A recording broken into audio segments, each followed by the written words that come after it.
Paris Olympic 2024 में gold medal जीतने वाली अल्जीरियाई महिला बॉक्सर ईमान खलीफ एक बार फिर से सुर्खियों में है। कारण है एक बड़ा विवाद। एक लीक मेडिकल रिपोर्ट ने ईमान खलीफ को जांच के दायरे में ला दिया है।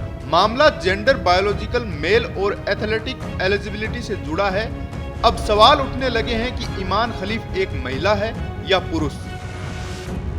रिपोर्ट में दावा किया गया है कि ईमान के शरीर में पुरुषों वाले कई जैविक लक्षण पाए गए हैं।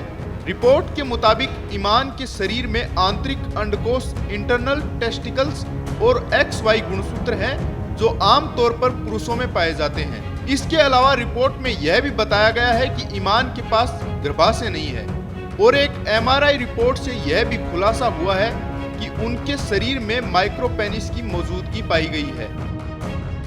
ईमान खलीफ ने पेरिस ओलंपिक में विमेंस 66 किलोग्राम भार वर्ग में शानदार प्रदर्शन करते हुए गोल्ड मेडल जीता था।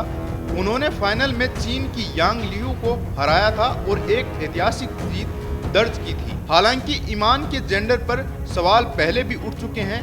पेरिस ओलंपिक के दौरान कई महिला बॉक्सर्स ने इशारों में यह बात कही थी कि ईमान के पास XY गुणसूत्र हैं। इसके जवाब में इंटरनेशनल ओलंपिक कमेटी IOC ने यह कहा था कि ईमान खलीफ के प्रदर्शन और जेंडर एलिजिबिलिटी के मानकों को पूरा करने के बाद ही उन्हें ओलंपिक में भाग लेने की अनुमति दी गई थी। अब जब यह मेडिकल रिपोर्ट सामने आई है तो ईमान खलीफ के जेंडर पर बहस तेज हो गई है।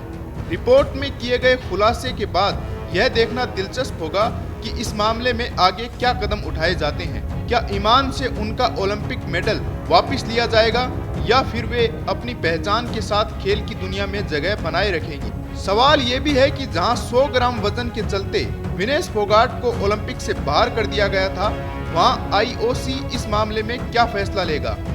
इंटरनेशनल ओलंपिक कमेटी और दूसरे खेल संगठनों ने इस मामले पर अभी तक कोई आधिकारिक बयान नहीं दिया है, लेकिन यह मुद्दा निश्चित रूप से ओलंपिक और अन्य अंतर्राष्ट्रीय खेलों में जेंडर पहचान और एलिजिबिलिटी के लिए नए मानक निर्धारित कर सकता है।